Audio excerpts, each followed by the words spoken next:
Today, I'll be giving a presentation on intrusion detection and intrusion prevention systems. Hopefully, I'm going to endeavor to not last more than 20 minutes. 23 if I'm doing bad. I'll be extremely disappointed in myself if it goes over 25. So without further ado, I'll start with my handy dandy intended audience statement. And that is just to say that the intended audience of this presentation is just people who are not super familiar with intrusion detection systems. Maybe you've read about it in like a IA 103 textbook or something, and you're like, that's interesting, but you don't really know what it looks like, or you haven't played with it much, or vague familiarity. And then I'll say some relevant EMU classes that cover this topic that I have taken. Maybe some others take it, like incident response, I'm not sure. But IA 473 with Krieger is covered a bit. The book covers it a good amount. And ISAC 350 with Dr. Al-Sala, I am told that we're going to be doing assignments based off of specifically SNORT later, and that's very practical and cool. So moving on, the first thing to ask is, what is an intrusion detection system? And I stole a quote from NIST, the National Institute of Standards and Technology, because standards are cooler than science, apparently. Is an intrusion detection system is software that automates the intrusion detection process. And an intrusion prevention system is software that has all the capabilities of an IDS and can also attempt to stop possible incidents. So the even shorter description of that is an intrusion detection system detects things, and an intrusion prevention system doesn't only detect things, but it stops them.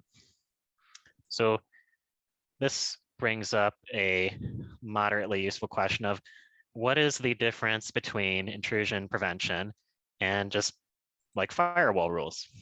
Well, firewall rules they're broad. They block traffic based on like source and destination port, source port, this and that. If you have a next generation firewall, it can actually identify the specific application that is being used.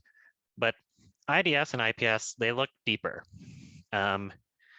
They might look deep at specific bytes in data that is being sent, specific flags and headers like HTTP headers or TCP headers, stuff like that.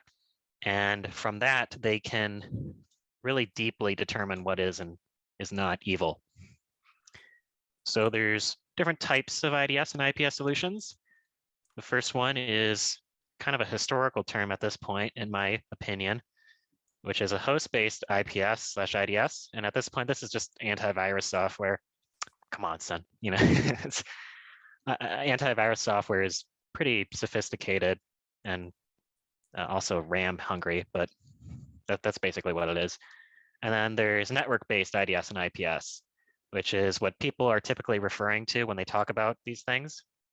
And what these do is they look at communications over a network, and depending on whether or not they like what's on there, they'll alert or they'll prevent it. So within that, you have two other subcategories, which is signature-based detection and prevention or anomaly-based detection and prevention. Signature-based is kind of how like something like VirusTotal would work, which is you're looking at these very, very specific attributes, or say like for a virus, you're looking at historically, you'd be looking at the hash of it to determine if it's evil, right? And then anomaly-based is based on defining what is normal traffic and what is abnormal traffic. And then you prevent or detect based on things being abnormal. Because if things are new and mysterious, that means they're evil. This is an attitude I have taken to many things in life, and it has served me horribly. Moving on, I will talk about the difference between a signature and an anomaly. They can be a little bit tricky at times. It's pretty easy to say signature-based looks at these very specific things, and anomaly just defines what is abnormal and normal. But what if you are making your own rule for something? First, is the act of writing your own rule, is that looking for a signature? I don't know. And what if you're alerting based on something being abnormal or not? It's tricky. So the example I have here is alerting if a TCP handshake method is 4-way. probably most people here are familiar with the TCP three-way handshake.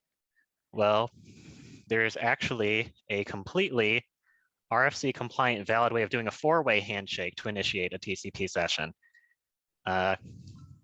Instead of doing SYN, SYN-ACK, SYN, it's actually SYN-ACK, SYN-ACK in 4 different steps, right? And this is just weird. In my opinion, this is an anomaly, but some people would say, if you're looking for this super specific thing, that's a signature, especially since the four-way handshake historically was often associated with evil things. And that's just that's a difficulty I had in kind of doing research on IDS and IPS solutions and the 2 types. And then there I quickly define, it's definitely a signature. Well, if it's the hash of an executable, definitely a signature. If you're looking at weird behavior at 2 a.m., that's totally an anomaly. And then moving on, we can look at what does an IDS/IPS look like in a production environment. So this is a picture from Juniper, and not the planet, but where you would normally put an IDS/IPS is either in front of your firewall or more likely between your firewall and the rest of your infrastructure. And it would either sit there, I'll distinguish between as in line between the firewall and the rest of the network, or not in line. So in line would be traffic flows through your firewall, and then it has to go through your IDS/IPS solution, and then it goes to the rest of your network. What is good about this is if it detects something bad, it can act as an IPS and stop it, put up a stop sign and say, no, this traffic is bad. But what is often deployed instead is a not inline solution. So the way that might be accomplished is on your firewall, you have port mirroring such that all traffic destined to or from the rest of your network is just burped out into the IDS solution. And it can't prevent stuff there because it's actually just getting a copy of everything that's happening, but it can provide you all the alerts. And because a lot of IDS/IPS solutions have poor performance, you don't struggle with that on an important link of your network. So moving on, you may wonder, well, cool, IDS is fun sounding, but what are IDS and IPS solutions?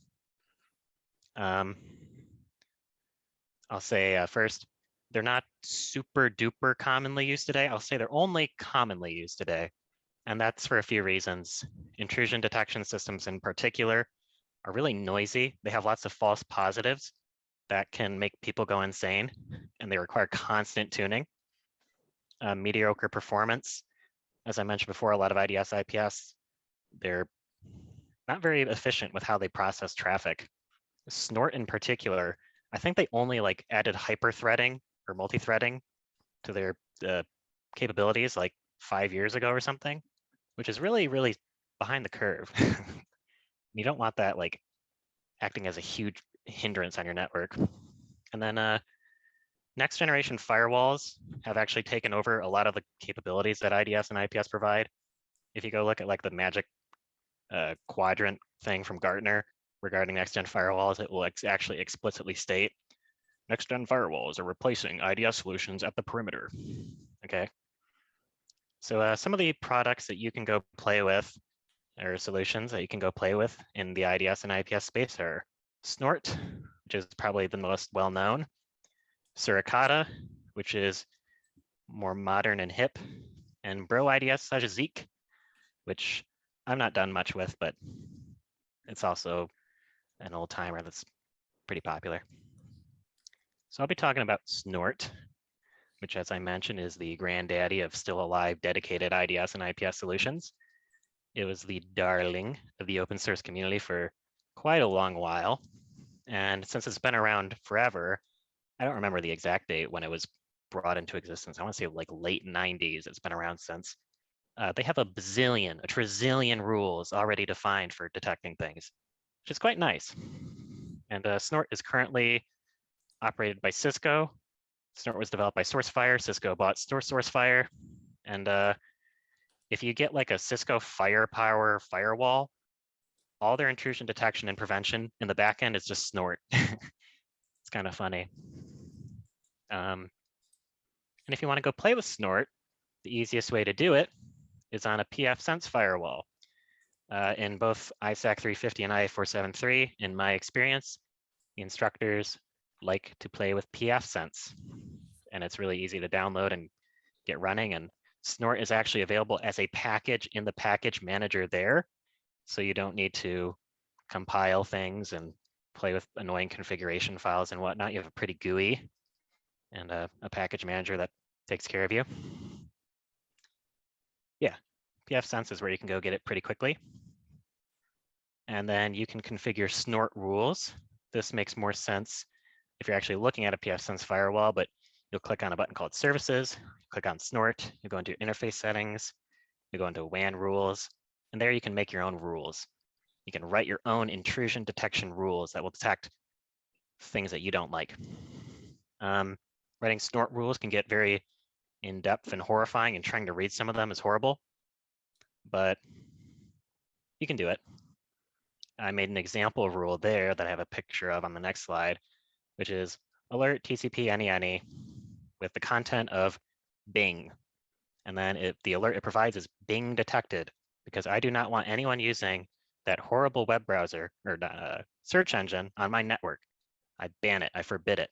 I want to fire, I don't want to block it, I just want to fire everyone who tries to use it. And this is what an alert that is looking at that might look like. So you'll notice source ports are 53 and 443.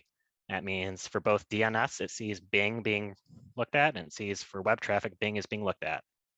And this is kind of what you would see in your SIM. This is just the front page of the pfSense firewall, but alerts that are generated as a result of SNORT rules would go into your SIM kind of looking like this. Your security information event manager. And then you may think, my own rules, because rules are annoying and hard to make, and there are 3 trillion viruses in the world, and I don't want to accommodate for all of them. Well, the good news is there are a trillion rules already existing, and in pfSense you can enable a whole bunch of them. If you're a SNORT subscriber, you shove in what is called an OINC code, which I love, and you get access to all those rules. Another cool thing there is open app ID detectors, and that is SNORT will actually look at the packets and look at kind of the layer 7 data and try to determine what application is being used. So that's kind of like next-gen firewall-y kind of stuff right there. So, you know, if you have SSH traffic going over port 443, be able to identify that instead of just relying on like IANA designations of what ports and services should be associated. Very neat. So with SNORT, you may say, well, detecting is nice, but how about preventing? I want to prevent bad stuff. And the answer to that is most IDS solutions that exist, turning them into an IPS, assuming they are in line with the traffic of your network, is just a flip of a switch. In the pfSense firewall, you just click a button and then you change a few configuration settings, and you can like basically the security modes are relaxed, balanced, or security intensive modes, and that'll aggressively block different types of things that it doesn't like. Really easy to turn SNORT into a IPS. And then this next slide is sort of an evaluation of IDS and IPS. And I started off with a quote from a senior InfoSec person that I met at a large, big company, over 2,000 employees. So don't trust my opinion, trust the opinion that I heard about 2 months ago in a one-on-one meeting related to a project from someone who knows more than me. And that is, if we use SNORT in our environment, we would need an entire team of people dedicated to maintaining it, fixing its rules, and fixing it when it breaks. And the idea behind that is using SNORT, which is a very fine IDS. The issue with dedicated IDSs in general is they're just so loud and they're so performance hungry. And if you have IPS options enabled, they can cause so many problems with legitimate traffic that you just need people dedicated to making sure it doesn't break everything.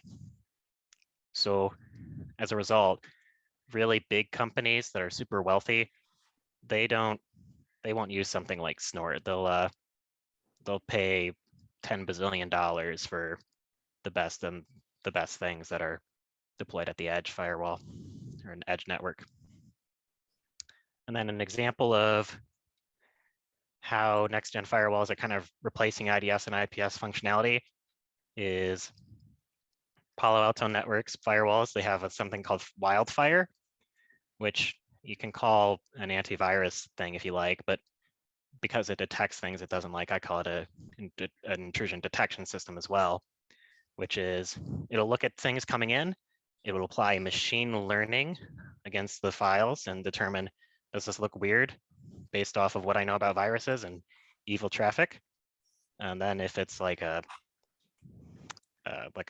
executable file or something, it'll do a static analysis on it, open it up in something like you might use in IA 400 and look it over like that, and then do dynamic analysis on the files downloaded and determine if it's evil like that. The dynamic analysis in Palo Alto Networks firewalls is actually really cool. If you've done, I think it's also IA 400, you learn about a sandbox piece of software called Cuckoo, which is you drop a piece of virus, you put a piece of malware onto a virtual machine, and then you let it run, and Cuckoo will kind of determine what the malware did and provide a report on that.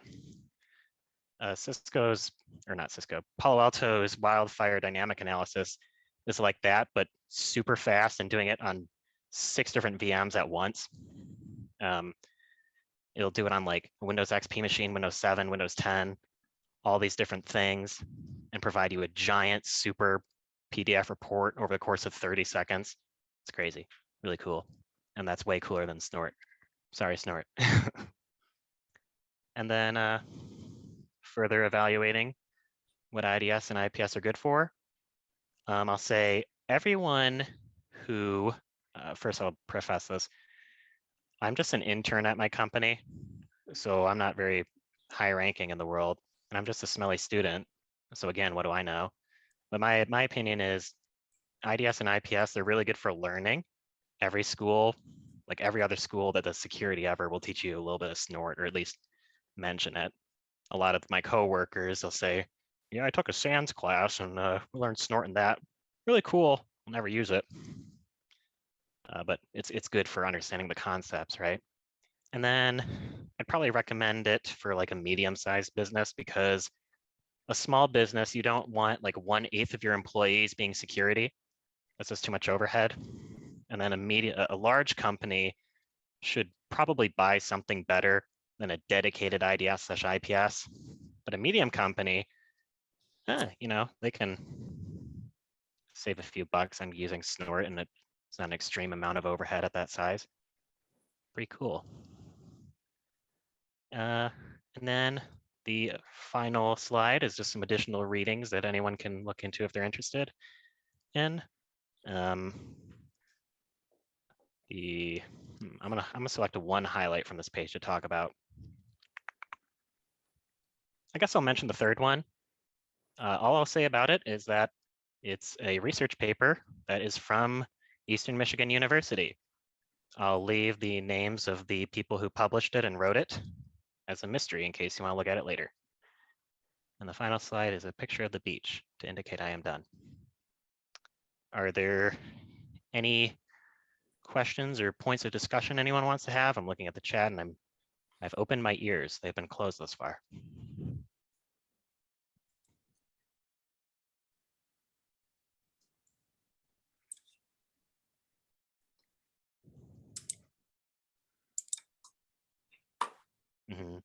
Yeah, Jared says IPS had a lot of problems with false positives.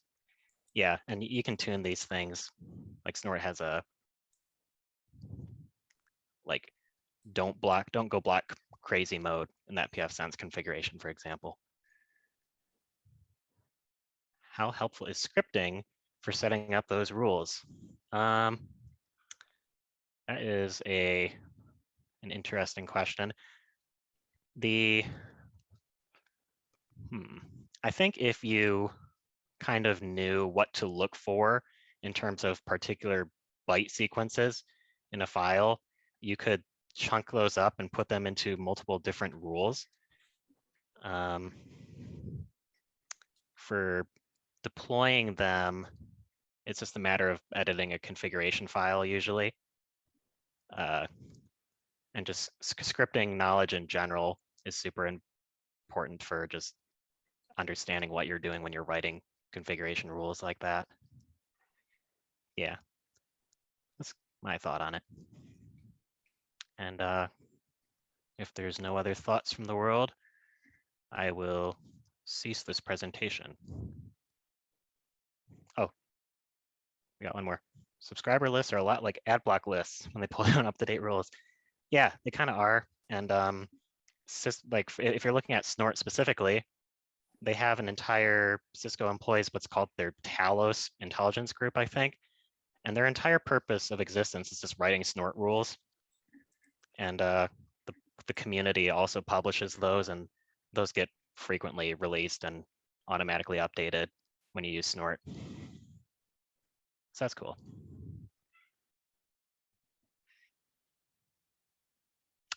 Okay. I think the presentation is now over. Thanks for watching and listening, folks.